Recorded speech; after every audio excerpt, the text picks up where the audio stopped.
আজকের ভিডিওতে আপনাদের দেখাবো কিভাবে আমি সার্কিট বোর্ডগুলো রিপেয়ার করার পরে যে টেস্টগুলো করি আজকের ভিডিওতে দেখে দিচ্ছি।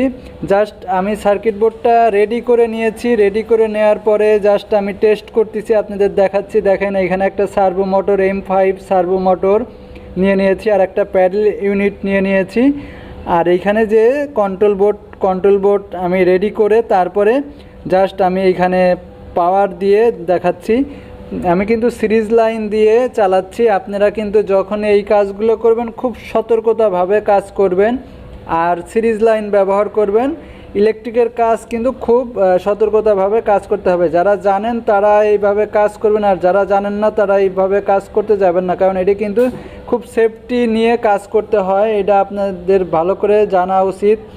সেফটি ছাড়া কিন্তু কখনো এই কাজগুলো করবেন না, তাহলে কিন্তু দুর্ঘটনা ঘটতে পারে, যে কোনো সময় শক লাগতে পারে। দেখতে পাচ্ছেন এটা হচ্ছিল হোসিং আপনার i60 কন্ট্রোল বোর্ড আর এইখানে M5 মোটর আর এই যেটা প্যাডেল ইউনিট। আমি পাওয়ার দিয়ে দেখেন এই যে প্যাডেল চাপ দিলে দেখেন মোটর চলতেছে, তার মানে আমি টেস্ট করতেছি।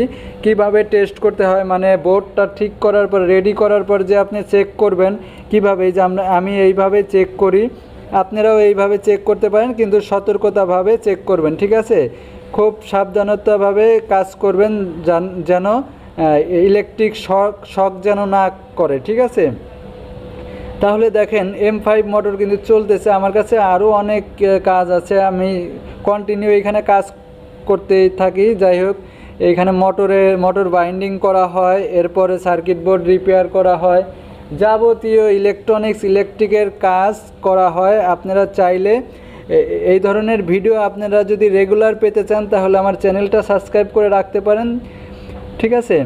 তো দেখেন আমি কিন্তু জাস্ট এই অনেকক্ষণ ধরে টেস্ট করতেছি, কারণ কি আমি এই বোর্ডটা যেহেতু রেডি করেছি ভালো করে চেক করে দেখতে হবে কোথাও কোনো ত্রুটি আছে কিনা। যদি ত্রুটি থাকে তাহলে কিন্তু এখনই সেটা এখানে বোঝা যাবে, কিন্তু এখনও মনে হচ্ছে ঠিক মতো চলতেছে। যে মোটর দেখেন, মোটর কিন্তু ঠিকই ঘুরতেছে। আমি যখনই প্যাডেল চাপ দেই তখনই কিন্তু মোটর ঘুরতেছে, তার মানে এইখান থেকে এইখানে ঠিক দেখাচ্ছে। তাহলে মেশিনে যখন লাগাবো মেশিনেও ঠিকই দেখাবে, কারণ আমি যদি এইখানে প্র্যাকটিক্যালে যদি এইখানে কাজ হয় আমার মেশিনে লাগাইলেও কাজ হবে, ঠিক আছে?